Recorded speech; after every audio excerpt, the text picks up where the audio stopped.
எல்லா பெருமைகளும் இறைவனுக்கு. நம் அனைவர் மீதும் இறைவன் புறத்திலிருந்து அமைதியும் சமாதானமும் நிறைவாகுங்கள். இன்றைய தியான வகுப்பை நம் துவங்க காலை பிரார்த்தனை வாசிக்கிறோம். விஷால் ராஜ் ஐயா. காலை பிரார்த்தனை.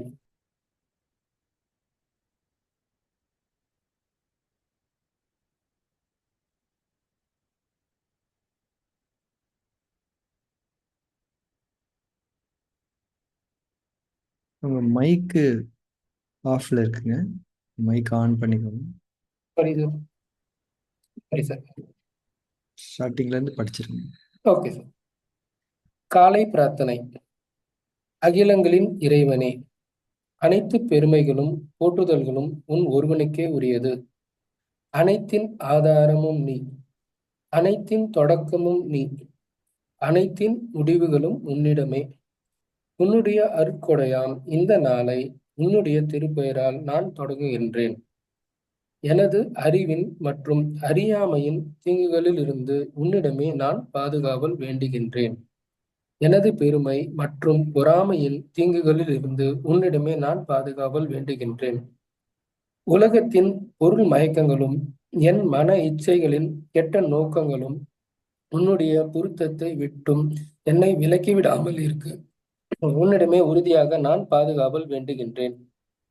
இன்னும் எனது தவறுகள் மற்றும் பாவங்களுக்காக உன்னிடமே நான் பாதுகாவல் மன்னிப்பை வேண்டுகின்றேன். மன்னிப்பவனே, என்னை மன்னிப்பாயாக. நேர் வழியில் என்னை நிலைத்திருக்கச் செய்வாயாக. உன்னுடைய அருளை கொண்டும் கருணையை கொண்டும் முன்புறம் இருந்து நற்குணங்களை கொண்டும் ஞானங்களை கொண்டும் என்றென்றும் என்னை நீ வழி நடத்துவாயாக. நீ என்னுடன் எப்பொழுதும் இருந்து கொண்டிருப்பதை என்னை எப்பொழுதும் உணர்ந்திருக்கச் செய்வாயாக. எனது எண்ணங்களிலும் பார்வைகளிலும் பேச்சுக்களிலும் செயல்களிலும் பொறுமையை கொண்டும் நன்மைகளை கொண்டும் எனக்கு வழி காட்டுவாயாக. எனக்காக நீ நாடியிருக்கும் நன்மைகளை தவறாது நான் அடைந்து கொள்ள எனக்கு நீ உதவி செய்வாயாக. நீயே என் இறைவன், நீயே என்னுடைய பொறுப்பாளன், நீயே என் இறைஞ்சுதலை செவியேற்பவனே, படைப்பாளனே. புதிய படைப்பாக என்னை ஆக்கி தருவாயாக. புதிய வாழ்க்கையில் என்னை வாழ வைப்பாயாக. அமைதியும் சமாதானமும் ஆரோக்கியமும் ஞானங்களும் நன்மைகளும் மேன்மைகளும் குளிர்ச்சியும் கதகதப்பும் சோலைகளும் நீரோடைகளும் தூய உறவுகளும் நிறைந்த புத்தம் புதிய வாழ்க்கையை உன்னை கொண்டு நான் விரும்புகின்றேன். விருப்பங்களை அளிப்பவனே, ஏற்றுக்கொண்டேன் இறைவனே. புதிய வாழ்க்கையில் என்னை வாழச் செய்வாயாக. புதிய படைப்பாய் என்னை ஆக்கித் தருவாயாக. உன்னுடைய அருட்கொடையாம் இந்த நாளை உன்னுடைய திருப்பெயரால் நான் தொடங்குகின்றேன். பெருமைகளும் புகழ்களும் உன் ஒருவனுக்கே. தியானத்தில் தொடர்ந்திருக்கலாம்.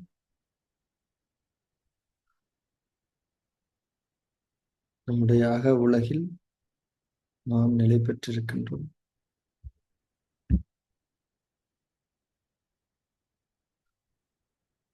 தூய்மையும் கண்ணியமும் நிறைந்த உலகம் நம்முடைய அக உலகம்.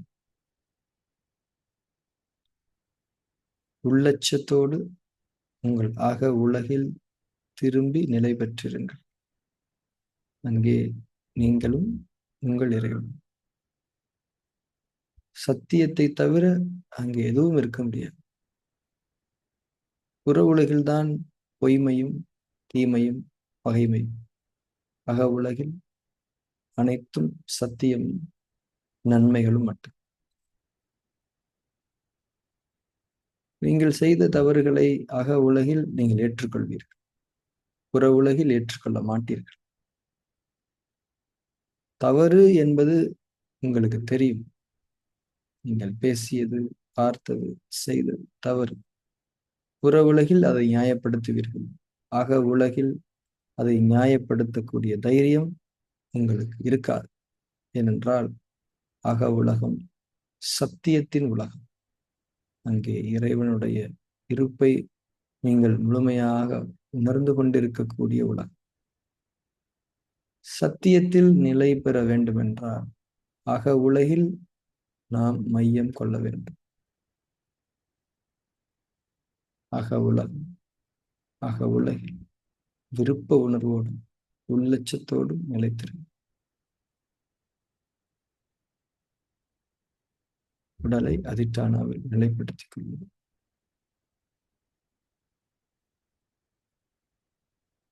இறுக்கங்கள் ஏதும் இருக்கக்கூடாது. முற்றிலும் தளர்வான நிலை, அசைவற்ற ஒரு தன்மை, சுகமானதொரு தன்மை.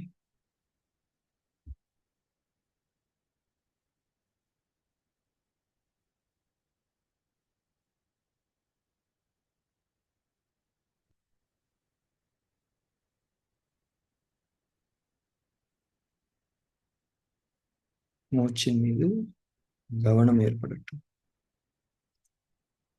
மூச்சு எனும் உயிர், விலை மதிப்பற்ற மூச்சு எனும் அந்த உயிர் ஆற்றல் உங்களுக்காகவே தனிப்பட்ட முறையில் படைக்கப்பட்டு, படைப்பாளனால் படைக்கப்பட்டு, உங்கள் மீது கவனம் கொடுக்கப்பட்டு உங்களுக்கு அது வழங்கப்பட்டு கொண்டிருக்கு.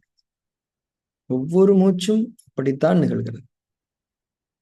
நாம் கவனித்தாலும் நாம் கவனிக்காவிட்டாலும், உணர்வோடு இருந்தாலும் இல்லை என்றாலும், நமக்கான உயிராற்றல், நாம் வாழ்விக்கப்படக்கூடிய தன்மை அப்படித்தான் நடந்து கொண்டிருக்கு. நாம் பிறந்தது முதலாக அப்படித்தான் நடந்தது, போது அப்படித்தான் நடந்து கொண்டிருக்கு. நமக்கான காலத்தவணை வரை அது அப்படித்தான் நடக்கும்.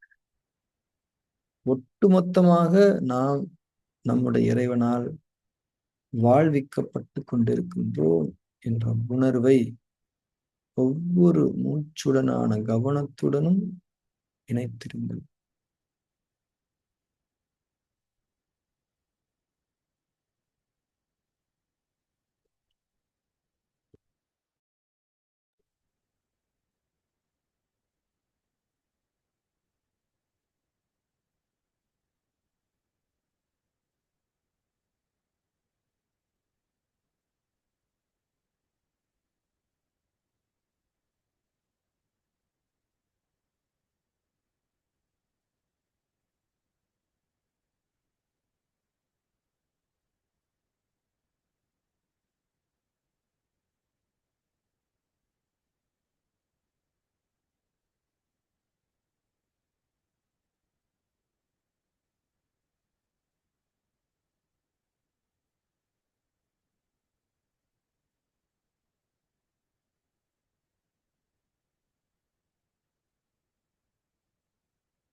மூச்சின் மீது கவனம் இருக்கலாம்.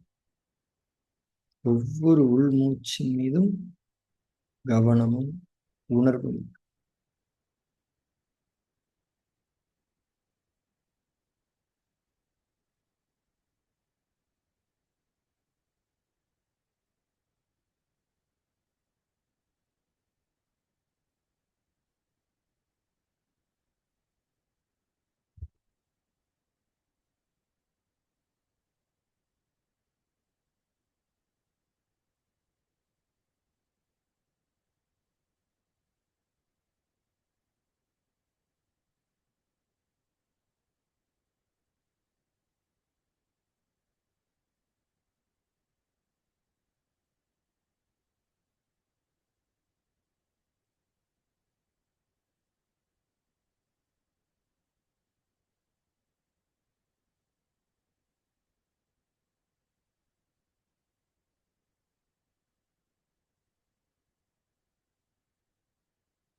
மூச்சின் மீது கவனம் இருக்கட்டும். கவனம் உணர்வுடன் கூடியதாக இருக்கட்டும். மூச்சின் மீதான கவனமும் உணர்வும் தான் உங்களுடைய இருப்பின் மீதான, உங்களுடைய உயிர் வாழ்வின் மீதான அடிப்படை விழிப்புணர்வு. ஒவ்வொரு மூச்சையும் உணர்வோடும் கவனத்தோடும் பெற்றுக்கொள்ளும்.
மூச்சின் மீது கவனம் இருக்கு.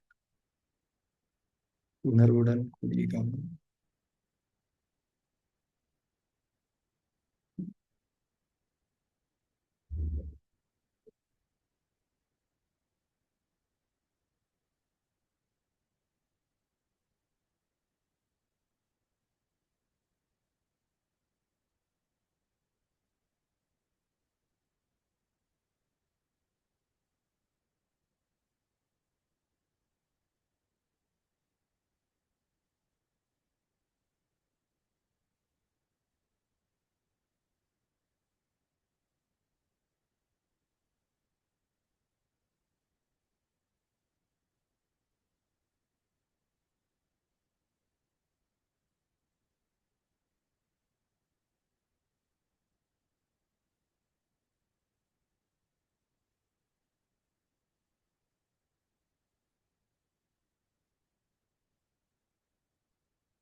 ஃபார்ம் 3 செய்ய தொடங்கணும்.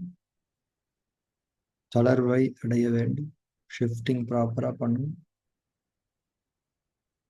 மனதில் ஒரு நுட்பம் செயல்பட நாம் அனுமதிக்க வேண்டும். கவன குவிப்புகளிலிருந்தும் உணர்வு குவிப்புகளிலிருந்தும் நாம் தளர வேண்டும். ஒரு பார்வையாளராக இருந்து நம்முடைய உள்ளும் புறமும் நடந்து கொண்டிருக்கக்கூடியவைகளை வெறுமனே பார்த்து வர வேண்டும். எந்த விதமான பதிலளிப்புகளையும் விருப்பு வெறுப்பு எண்ணங்களையும் ஆதரவு எதிர்ப்பு நிலைப்பாடுகளையும் மேற்கொள்ளாமல் வெறுமனே அவைகளை கவனித்து வர வேண்டும். முக்கியமாக நம்முள் எண்ணங்கள் எழும்போது அவைகளிலிருந்து தூரமாக விலகி நின்று அவைகளை நீங்கள் பார்க்க வேண்டும். இது நல்ல எண்ணம், இது கெட்ட எண்ணம், அதோடு நிறுத்திக் கொள்ள வேண்டும். நல்ல எண்ணத்துக்கு ஆதரவும் கெட்ட எண்ணத்திற்கு எதிர்ப்பு. நல்ல எண்ணம் வேண்டும் என்றும் கெட்ட எண்ணம் வேண்டாம் என்றும் நினைக்கிறேன். இந்த ரெஸ்பான்ஸ் எண்ணங்களுக்கு ஒரு சிறிதும் இருக்கு. உடலில் உணர்ச்சிகள், சென்சேஷன்ஸ், அரிப்பு உள்ளிட்ட எந்த ஒரு சென்சேஷன்ஸ் ஏற்பட்டாலும் அதிட்டானாவை உறுதிப்படுத்திக் கொள்ள வேண்டும்.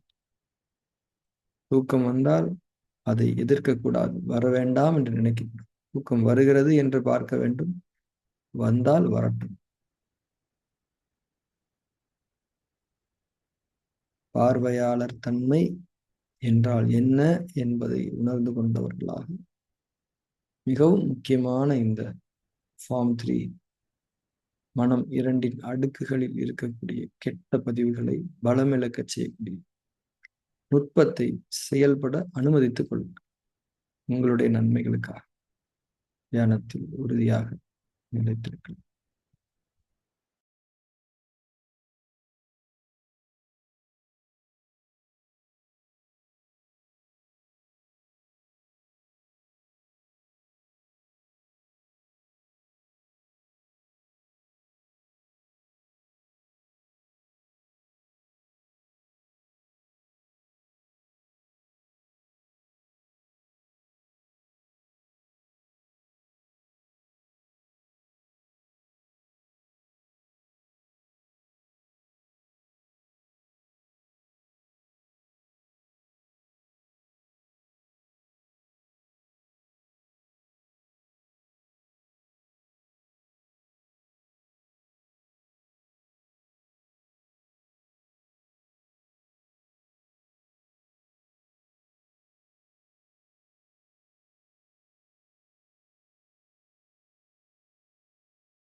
அதிட்டானாவிலிருந்து தளர்ந்து கொள்ளுங்கள். தியானத்தில் தொடர்ந்திருங்கள்.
நாம் தியானத்தை நிறைவு செய்து கொள்ளலாம். கண்களை திறந்து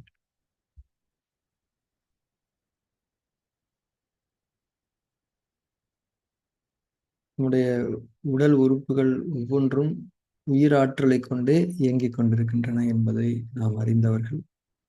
உடல் உறுப்புகளுக்கான அந்த உயிராற்றல் என்பது நம்முடைய மனதை கடந்துதான் வந்து சேர்கிறது. அந்த உறுப்புகளை மனம் எந்த அளவுக்கு உயிரோட்டத்துடனும் தூய்மையுடனும் இருக்கிறதோ அந்த அளவுக்கு உடலுக்கான உயிராற்றலாகும். உடலுக்கான உயிராற்றலுடைய நிறைவுதான் ஆரோக்கியம்.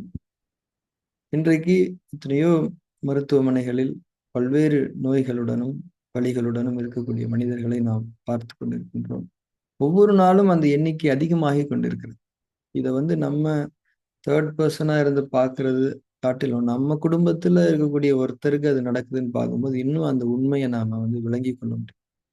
அப்போ அத்தனை பேருக்கு நோய் இருக்குது, அத்தனை பேர் ஆஸ்பத்திரிக்கு போயிட்டு இருக்காங்க. அப்போ அத்தனை பேருக்கு மனசு உயிரோட்டமா இல்லையா, தூய்மையா இல்லையான்னா ஆமா, அதுதான் உண்மை அப்படிங்கிறத நம்ம ஏற்றுக்கொள்ள வேண்டும். நமக்கே ஒரு மருத்துவருடைய உதவி தேவைப்படுது, நம்ம மனசு தூய்மையா இல்லை, ஏதோ ஒரு பிரச்சனை அப்படிங்கிறது. இந்த மனசை எப்போதுமே உயிரோட்டத்துடனும் தூய்மையுடனும் வைத்துக் கொள்வதற்கான ஒரே ஒரு வழிமுறை என்பது இந்த மனதை இறை தொடர்பில் வைத்துக் கொள்வது மட்டும்தான். இறைவனுடனான தொடர்பை மனதுக்கு எப்போதும் நாம் வழங்கி கொண்டிருக்க வேண்டும். இதுதான் விழிப்புணர்வினுடைய அடிப்படையிலான செயல்பாடு. இது எப்படிங்க செய்யறது அப்படின்னா,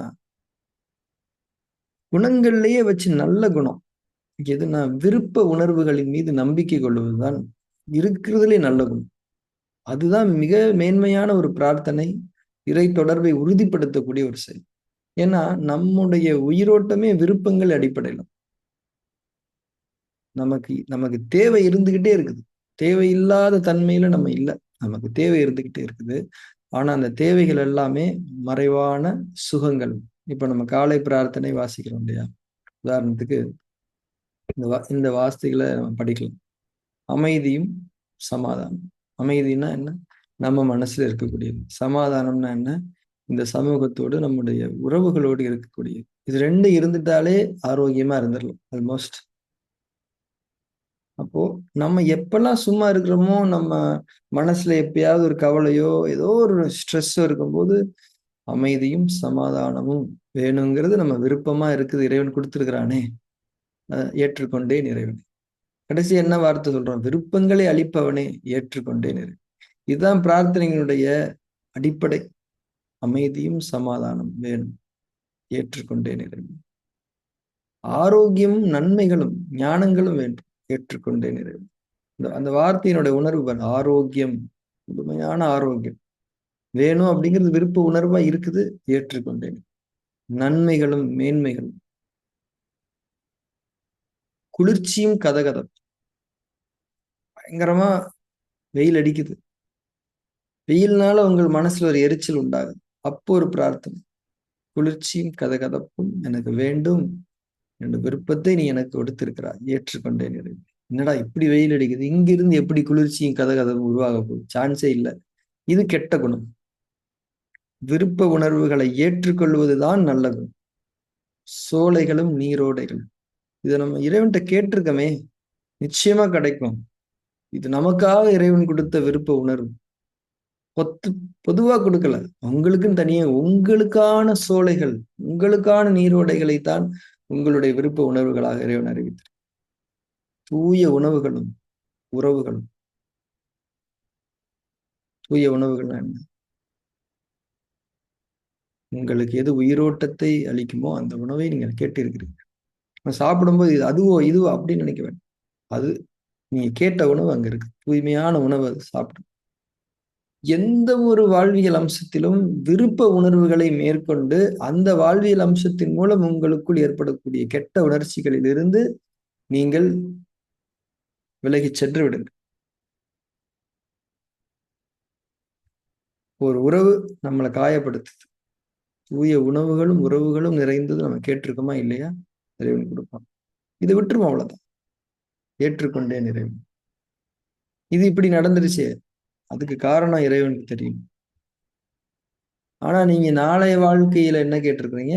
தூய உணவுகளும் நல்ல உறவுகளும் கேட்டிருக்கீங்க. ஏற்றுக்கொண்டேன். நடந்தது நடந்து போச்சு. நாளைய வாழ்க்கையில மேன்மையான விஷயங்களுக்கு புத்தம் புதிய வாழ்க்கையை கேட்கும். ஏன்னா நடந்தது நடந்து போச்சு, இனிமேல் இது தொடரக்கூடாது. புத்தம் புதிய வாழ்க்கை, இந்த மாதிரி விருப்ப உணர்வுகளை ஒவ்வொரு வாழ்வியல் தன்மையிலும் அம்சத்திலும் நாம் மேன்மைப்படுத்தி இருக்கும்போது, முதன்மைப்படுத்தி இருக்கும்போது எந்த கெட்ட உணர்ச்சியுமே நமக்கு வரவே வராது. விருப்பங்களை அளிப்பவனே நம்ம கேட்கிறோம். ஏற்றுக்கொண்டேன் இறைவனேன்றது மட்டும்தான் நமக்கு தெரியும். அதே போல இங்கே ஒரு விஷயம் இருக்குது. அதாவது இப்ப நம்ம ஏதோ ஒரு தப்பு பண்ணிட்டோம், அந்த இடத்துல இந்த ஒரு பிரார்த்தனை: எனது அறிவின் மற்றும் அறியாமையின் தீங்குகளிலிருந்து உன்னிடமே நான் பாதுகாப்பு. ஒருத்தர் பார்த்து நமக்கு பொறாம வந்துருச்சா, கட்டுப்படுத்தவே முடியாம பொறாம வந்துருச்சு, பெருமை வந்துச்சு. என்னுடைய பெருமை மற்றும் பொறாமையின் தீங்குகளிலிருந்து உன்னிடமே பாதுகாப்பு. இந்த மாதிரி பிரார்த்தனை வார்த்தைகள், அந்த வார்த்தைகளுக்கு பின்னால் இருக்கக்கூடிய அந்த விருப்ப உணர்வுகள் என்பது நல்ல குணங்கள். நல்ல குணங்கள்னா என்னது? இப்ப நம்ம கெட்ட குணங்கள்லாம் 1000 லிஸ்ட் போட்டுருவோம், ஏன்னா நமக்கு தெரியும் நிறைய. நல்ல குணங்கள் என்னடான்னு கேட்டீங்கன்னா, நல்ல குணங்கள் என்னது நம்ம யோசிப்போம். நல்ல குணங்கள் என்பது விருப்ப உணர்வுகள் தான். விருப்ப உணர்வுகளை ஏற்றுக்கொள்வதுதான் என்பதை நாம் உணர்ந்து கொள்ள வேண்டும். அதனால வாழ்க்கையினுடைய ஒவ்வொரு சூழல்லையுமே அந்த இறை தொடர்பை நாம் உறுதிப்படுத்தி இருக்கும்போது மனம் உயிரோட்டமாக இருக்கும். எந்த ஒரு வாழ்வியல் சூழலுக்கும் அந்த விருப்ப உணர்வு நிச்சயமா இருக்கும். எந்த ஒரு தவறு நடந்தாலும் அந்த தவறை வெறுக்கக்கூடிய அந்த தன்மை, அதாவது நம்முடைய தவறுகளை, நம்முடைய தீமைகளை, நம்முடைய குணக்கேடுகளை வெறுப்பது என்பது ஒரு உயர்வான பிரார்த்தனை. இது வேண்டாம் இறைவனே என்று நினைப்பது மிகப்பெரிய பிரார்த்தனை. அதே போல மற்றவர்களுடைய தீமைகளை, மற்றவர்களுடைய தவறுகளை பார்க்காமல் இருப்பது நாம் செய்யக்கூடிய ஒரு மிகப்பெரிய மன்னிப்பு. இறைவனுடைய மன்னிப்புக்கு நம்மை தகுதியாக்கக்கூடிய ஒரு செயல். அவங்க ஒரு தப்பு பண்ணிட்டாங்களா, தீமை, அதை விட்டுருங்க, அவ்வளவு. அதை விட்டுட்டு அந்த தவறுகள்ல இருந்து, அவர்களுடைய அந்த செயல்களிலிருந்து உன்னிடமே எனக்கு நான் பாதுகாவல் வேண்டுகின்றேன், அவங்களுக்கும் நான் நன்மை நடக்கணும்னு பிரார்த்தனை. மற்றவர்களை மன்னிப்பது என்பது மிகப்பெரிய பிரார்த்தனை. உங்களுடைய தீமைகளை நீங்கள் வெறுப்பது என்பது மிகப்பெரிய பிரார்த்தனை. விருப்ப உணர்வுகளை நம்புவது என்பது மிகப்பெரிய பிரார்த்தனை. பிரார்த்தனை என்பது இறை தொடர்பு. பிரார்த்தனையின் மூலம்தான் இறை தொடர்பு இருக்க முடியும். பிரார்த்தனை என்பது விருப்ப உணர்வுகளை ஏற்றுக்கொள்வது, வேற எதுவுமே கிடையாது.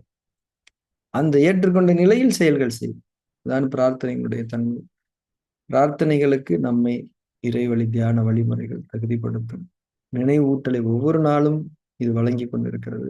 இறைவனுடைய அருளை கொண்டு தொடர்ந்து இணைந்திருப்போம். நாளைய தியான வகுப்பில் நாம் சந்திக்கலாம். நாளை காலை பிரார்த்தனை யாரு வாசிக்கிறீங்களோ எனக்கு மெசேஜ் பண்ணுங்க. Thank you very much.